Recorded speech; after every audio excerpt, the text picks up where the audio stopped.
Counter-Strike has had a long history. Over the past 17 years, it has shaped itself to become one of the greatest FPS games ever made, and throughout its ride to the top, it has faced many challenges and major changes. Luckily, Valve has been able to fight through it all and craft one of the most legendary series in video game history. Hey, this is Red Tail 5. We've been hit and are going down. Red Tail 5 is going down. My name is Braedon, and you're watching Valve Guides.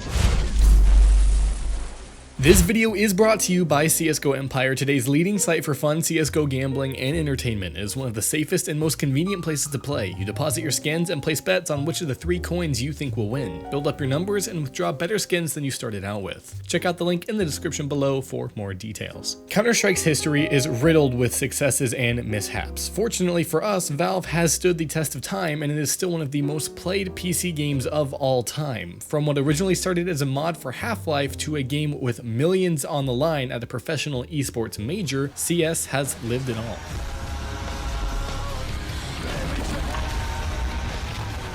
We are going to go over some of the first iterations of Counter-Strike so that if you weren't around to play them at the release, you can still see what it was like to play and how the general series has progressed. Up first is the HalfLife mod. Yes, you read it correctly, and in case you didn't know, the Counter-Strike series started as an unofficial mod for the original Half-Life. Co-creators Jess Cliff and Gooseman created the mod back in 1999, and it was an instant success. It achieved so much hype and downloads that Valve officially adopted the mod and gained the rights to the intellectual property for Counter-Strike in order to eventually create further titles. Once Valve officially started patchwork on the mod in order to form it into a fully fledged game, it saw many major patches and updates, the last of which being version 1.6, which is what many players in the community call the original game. Counter-Strike officially became a Valve game and not just a mod in 2000. At the time of creation, co-creator known as Gooseman felt that a game focused on a battle between terrorists and counter-terrorists was a fresh idea at the time, and not many games were doing it. The major thing that helped the original mod gain so much traction is that Lee and Cliff's ability to be transparent with the fan base and take criticism and ideas from the community and swiftly implement them into the game. While it seemed like Valve is very detached and not always transparent with CSGO nowadays, back then they created the entire game around what the community wanted at the time. Because of their transparency and willingness to work with the community, the small but dedicated fan base of Counter-Strike at this time was immensely interactive with the game itself. Originally, according to Lee, all of the levels were made by the community, and this idea has carried on to CSGO with Operations, with featured community-made maps for a limited time. Yeah, remember those Operation things? Pretty fun, right? Hopefully Valve will get back into making another, since it has been what feels like forever since the last one. In terms of initial launch, Counter-Strike saw immediate success, which helped catapult the franchise into further development and assisted it in reaching a large audience, gathering one of the biggest fan bases in all of video game history. Next up in the franchise was Counter-Strike Condition Zero, which started development in late 2000, the same year that the original Counter-Strike was released. Development company Rogue Entertainment announced it at E3 in May 2001, only to be met by a few unfortunate happenings directly after. Their main producer left for Sony, and the company went under. Valve couldn't work on it themselves as they were at the time working on Team Fortress 2.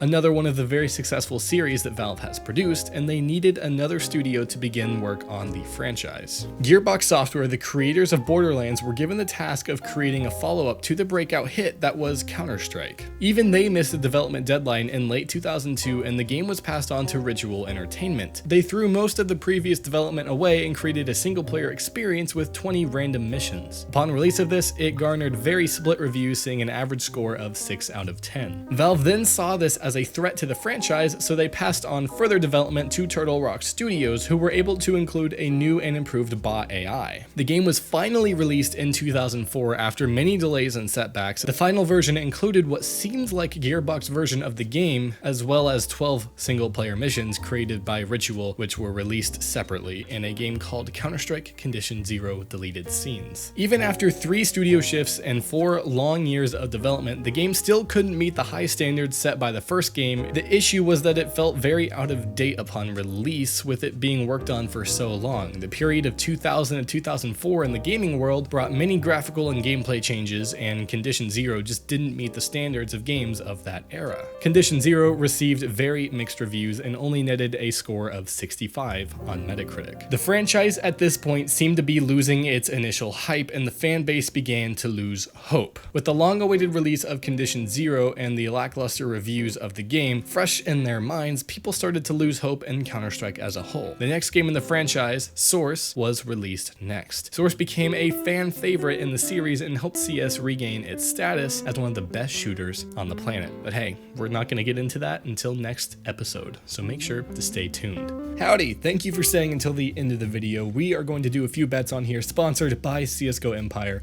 Thank you to them so much, actually. They've been fantastic. And I'm not gonna bet on this one because I'm too nervous. I'm gonna wait till the next one. I'm dying inside. I'm gonna bet 25 on CT and cross my fingers because it's I never know what to bet on, and it stresses me out a lot. Of course, gosh dang it, I knew I should have betted on that. Every single time I think about it, it wins, but you know, that just doesn't happen. All right, guys, we're gonna get one more bet in on here. We're gonna go a little higher here. We're gonna go for 50 on CT. If we lose this, then we have lost some profit, but I think it's worth the risk. We're gonna see how this goes. Nope, not gonna be CT. Okay.